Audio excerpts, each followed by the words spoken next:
So ನೀವು ಯಾವತ್ತಾದ್ರೂ ಯಾವ್ದಾದ್ರು ಪಾತ್ರದಲ್ಲಿ ನೋಡಿ ಭಯ ಪಟ್ಟಿದ್ದೀರಾ? ಹೌದು, ಯಾವ ನಾನು ಪಾತ್ರ? ಯರಮಂದರಂ ಅಂತ ಒಂದು ಸಿನಿಮಾ ಮಾಡಿದ್ರು ತಂದೆ, ಅದ್ರಲ್ಲಿ ನೆಗೆಟಿವ್ ಪಾತ್ರ ಮಾಡಿದ್ರು. ಓಕೆ. ಅದ್ ನೋಡಿ ತುಂಬಾ ಹೆದರಿದ್ದೆ.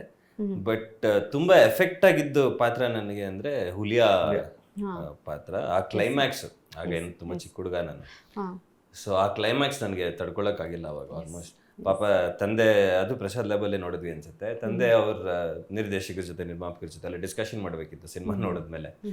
ನಾನು ಅವ್ರನ್ನ ಎಷ್ಟು ಗಟ್ಟಿಗೆ ತಪ್ಕೊಂಡು ಅಳ್ತಿದ್ದೆ ಅಂದ್ರೆ ಪಾಪ ಅವ್ರಿಗೆ ಡಿಸ್ಕಷನ್ ಮಾಡಕ್ಕೂ ಆಗಿಲ್ಲ. ಸೊ ಅದು ನನ್ನ ಮೇಲೆ ತುಂಬಾ ಪ್ರಭಾವ ಬೀರಿದಂತ ಒಂದು ಪಾತ್ರ. ಅಫ್ಕೋರ್ಸ್. ಸೊ ಈಗಲೂ ನೆನ್ಸ್ಕೊಂಡ್ರೆ ಹುಲಿಯಾ ಮೂವಿ, ಈ ಓಲ್ಡ್ ಮೂವಿ, ಅದನ್ನ ನೋಡಿದ್ಮೇಲೆ ನಮಗೂ ಅನ್ಸುತ್ತೆ ಈ ತರ ಸ್ಯಾಡ್ ಎಂಡಿಂಗ್ ಯಾರಿಗೂ ಇರಬಾರ್ದು, ಯಾರ ಲೈಫ್ಗೂ ಇರಬಾರ್ದು ಅಂತ. ನಾನು ಇವತ್ತರೆಗೂ ನಾನು ಕ್ಲೈಮ್ಯಾಕ್ಸ್ ನೋಡೇ ಇಲ್ಲ, ನಾನು ಫುಲ್ ಸಿನಿಮಾ ನೋಡೇ ಇಲ್ಲ. ಕ್ಲೈಮ್ಯಾಕ್ಸ್ ಆಲ್ಸೋ ದೆನ್ ಜೊತೆನಲ್ಲಿ ಮಕ್ಕಳನ್ನೆಲ್ಲರನ್ನು ಬಳಸ್ಕೊಳ್ಳೋ ರೀತಿ ಇರ್ಬೋದು, ಬಟ್ ನಮ್ಗೇನು ಮಾಡೋಕ್ಕಾಗದೇ ಇರುವಂಥ ಪರಿಸ್ಥಿತಿ ಇರ್ಬೋದು, ಆ ಅಮಾಯಕತೆನ ಬಳಸ್ಕೊಳ್ಳೋದು, ಅದೆಲ್ಲನೂ ಕೂಡ ನಿಜವಾಗ್ಲೂ ಎಫೆಕ್ಟಿವ್ ಆಗಿತ್ತು ಅಂತ ಹೇಳ್ಬಿಟ್ಟು ಆ ಎಂಡಿಂಗ್ ಯಾರಿಗೂ ಇರಬಾರ್ದು ಅಂತ ಅನ್ಸುತ್ತೆ. ಕರೆಕ್ಟ್, ನೀವು ಹೇಳಿದ್ ಮಾತ್ರ. ಸೊ ಆಮೇಲೆ ಸರ್ ಸಮಾಧಾನ ಮಾಡಿದ್ರ?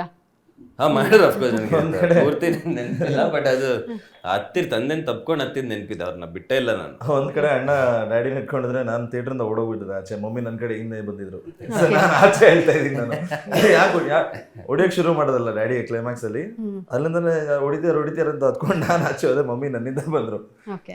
ಇಲ್ಲಿ ಅಣ್ಣ ಡ್ಯಾಡಿ ಇಟ್ಕೊಂಡಿದ್ರೆ ನಾನು ಮಮ್ಮಿ ನನ್ನ ಸುಧಾರಿಸ್ತಾ ಇದ್ರು. ಆಡಿಯನ್ಸ್ ರೆಸ್ಪಾನ್ಸ್ ಅಲ್ಲೇ ಸಿಕ್ಬಿಟ್ಟಿತ್ತು, ಸಿನಿಮಾ ಪ್ರಭಾವ ಬೀರುತ್ತೆ ಅಂತ ಎಲ್ಲರ ಮೇಲೆ.